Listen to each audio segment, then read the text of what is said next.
రాజన్న సిరిసిల్ల జిల్లా వేములవాడ రాజన్న ఆలయంలో అవినీతి డొంకలు కదులుతున్నాయి. విజిలెన్స్ ఆరోపణల నేపథ్యంలో ఓ కాంట్రాక్ట్ ఉద్యోగిని సస్పెండ్ చేసి మరో ఉద్యోగిని సంబంధిత ఏజెన్సీకి సరెండర్ చేస్తూ ఈవో వినోద్ రెడ్డి ఉత్తర్వులు జారీ చేశారు.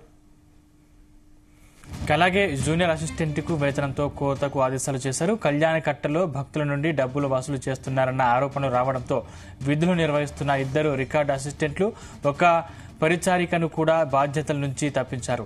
3 పర్యవేక్షకులతో పాటు 9 మంది సీనియర్ అసిస్టెంట్లు, 2 జూనియర్ అసిస్టెంట్లు, 5 రికార్డు అసిస్టెంట్లు, ఒక పరిచారికతో కలిపి 20 మంది ఉద్యోగులకు అంతర్గత బదిలీలు చేస్తూ ఈవో వినోద్ రెడ్డి ఉత్తర్వులు జారీ చేశారు. 2021 అక్టోబర్లో జరిగిన విజిలెన్స్ తనిఖీల్లో అవినీతి భాగోతం బయటపడింది.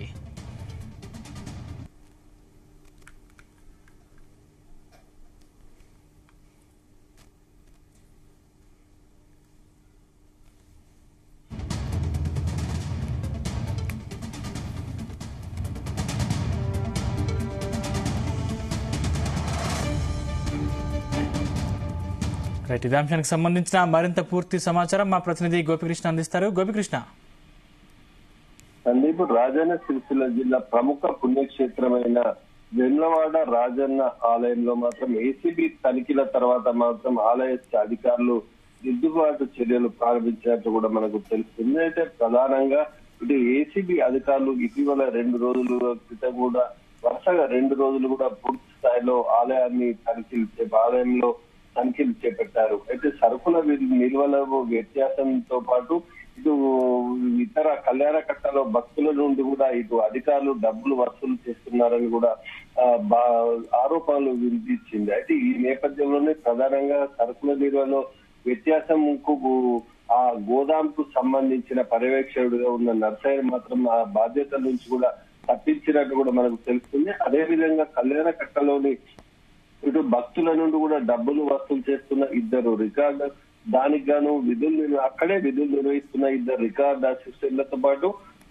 మరొకరిని కూడా బాధ్యత నుంచి తప్పించినట్టు కూడా మనకు తెలుస్తుంది. అయితే 3 పర్యవేక్షకులతో పాటు 9 మంది సీనియర్ అసిస్టెంట్లు, 2 జూనియర్ అసిస్టెంట్లు, 5 రికార్డు అసిస్టెంట్లను కూడా కలిపి మొత్తం 20 మంది ఉద్యోగులను కూడా అంతర్గతంగా బదిలీ చేస్తూ కూడా ఈవో వినోద్ రెడ్డి కూడా ఉత్తర్వులు జారీ చేశారు. అయితే ఇప్పుడు దాదాపు రాజన్న ఆలయంలో మాత్రం అవినీతి డొంకలు ఒక్కొక్కటి కూడా తగులుతున్నట్టు కూడా మనకు తెలుస్తుంది. అయితే విజిలెన్స్ ఆరోపణల నేపథ్యంలో ఇప్పుడు ఒక కాంట్రాక్ట్ ఉద్యోగిని కూడా సస్పెండ్ చేసి మరో ఉద్యోగిని కూడా సంబంధిత ఏజెన్సీకి కూడా సరెండర్ చేస్తూ కూడా ఈవో ఉత్తర్వులు జారీ చేశారు. అంటే దాదాపు అలాగే ఇటు జూనియర్ అసిస్టెంట్ వేతనంలో కూడా కోతకు విధించారంటూ కూడా ఆదేశాలు జారీ చేశారు. 2021లో అక్టోబర్ లో జరిగిన విజిలెన్స్ తనిఖీల్లో మాత్రం ఈ అవినీతి భాగవతం అనేది బయటపడిందని చెప్పేసి కూడా తెలుస్తుంది. ఈ క్రమంలో ఈ ఏడాది ఏప్రిల్లో కూడా ఇటు 3 ఏఈలతో పాటు 4 పర్యవేక్షకులు, 1 సీనియర్ అసిస్టెంట్, 2 జూనియర్ అసిస్టెంట్ తో పాటు 2 అవుట్ సోర్సింగ్ ఉద్యోగులను కూడా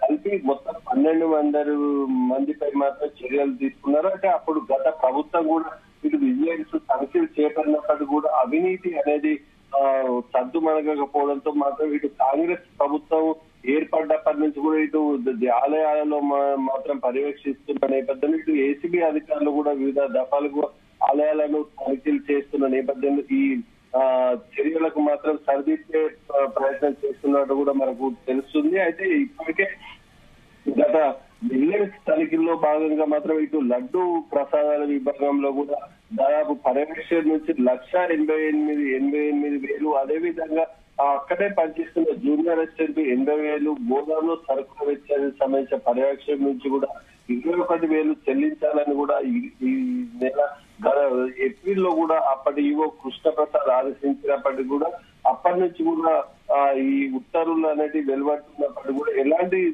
వ్యత్యాసం అనేది అవినీతి అనేది అలాగే కొనసాగుతుండటంతో పాటు ఇప్పుడు ఈ ప్రస్తుతం ఉన్న ఈవో మాత్రం చర్యలకు సిద్ధపడ్డట్టు కూడా మనకు తెలుస్తుంది. అదే సస్పెన్షన్ చేస్తూ కూడా ఉత్తర్వులు జారీ చేశారు. అయితే విజిలెన్స్ ఆరోపణ నేపథ్యంలో మాత్రం ఇటు కాంట్రాక్ట్ ఉద్యోగులు పనిచేస్తున్న మధును సస్పెండ్ చేసి తాత్కాలిక ఒప్పంద ఉద్యోగి అయిన శ్రీనివాసన్ కూడా సంబంధిత ఏజెన్సీకి కూడా సరెండర్ చేసి కూడా ఈ నిన్న ఈవో వినోద్ రెడ్డి కూడా ఉత్తర్వులు జారీ చేశారు. అయితే ఆరోపణల నేపథ్యంలో మాత్రం మరో కొందరిపై కూడా పూర్తి స్థాయి చర్యలు తీసుకునేందుకు కూడా ఇటు ఆలయ అధికారులు సిద్ధమైనట్టు కూడా మనకు తెలుస్తుంది. ఇదే ప్రస్తుతం అయితే ఇప్పుడు ఏసీబీ తనిఖీలో భాగంగా మాత్రం సర్దుబాటు చర్యలో భాగంగా ఒక చోటు నుంచి మరో చోటుకు మాత్రం ఆలయంలో అంతర్గత బదిలీలు చేపట్టినట్టు కూడా మనకు తెలుస్తుంది. సందీప్, అంటే గోపి అంటే సస్పెన్స్ అయిన ఉద్యోగి ఎంత మేర అవినీతి చేశారని ఆరోపణలు ఉన్నా అంటే అధికారులు ఏం చెప్తున్నారు?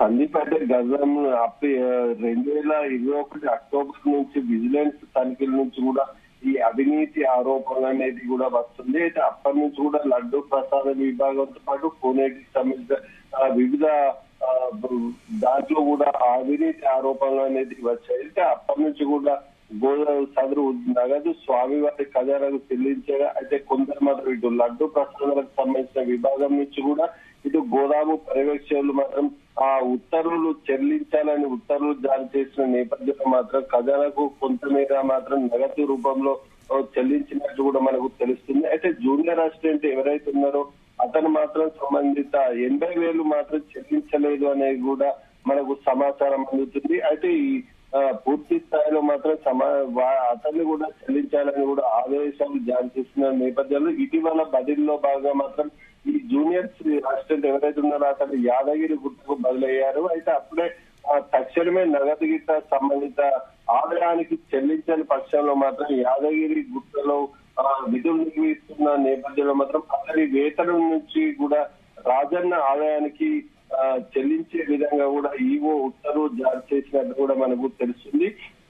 దీంతో ఈ సదరు ఉద్యోగి కూడా ఈ 2-3 రోజుల్లో మాత్రం నగదు చెల్లించేందుకు కూడా సిద్ధపడినట్టు కూడా అధికారులు చెప్తున్న పరిస్థితి అయితే కనిపిస్తుంది. మొత్తానికైతే రాజన్న ఆలయం మాత్రం పూర్తి స్థాయిలో అవినీతిమయమైనట్టు కూడా స్థానికులు ఆరోపిస్తున్న నేపథ్యంలో ఇటు ఒక్కొక్కరు కూడా ఏసీబీ అధికారుల నుంచి కూడా నేపథ్యంలో ఇటు లడ్డు ప్రసాదం సమస్య కావచ్చు ఇతర వాటిలో కూడా పూర్తి స్థాయిలో అవినీతి జరిగిందని కూడా ఈ స్థానికులు ఆరోపిస్తున్నారు. ఇటు కోడేకు సంబంధించిన దాంట్లో కూడా మొక్కులు చెల్లించేందుకు కూడా ఇటు అధికారులు మాత్రం అక్కడ వివరించే భక్తుల నుంచి పైసలు వసూలు చేస్తున్నారని కూడా ఆరోపణలు వినిపిస్తున్న పరిస్థితి మనకు కనిపిస్తుంది. అదేవిధంగా కళ్యాణకట్టకు సంబంధించిన కూడా ఆ భక్తుల నుంచి కూడా అధిక మొత్తంలో డబ్బులు వసూలు చేస్తున్నారనే ఆరోపణల నేపథ్యంలో ఇటు మున్ముందు ఏ విధంగా చర్యలు చేసుకుంటారనేది చూడాలి. అదేవిధంగా ఏసీబీ అధికారులు వరుసగా 2 రోజుల్లో చేసిన తనిఖీల్లో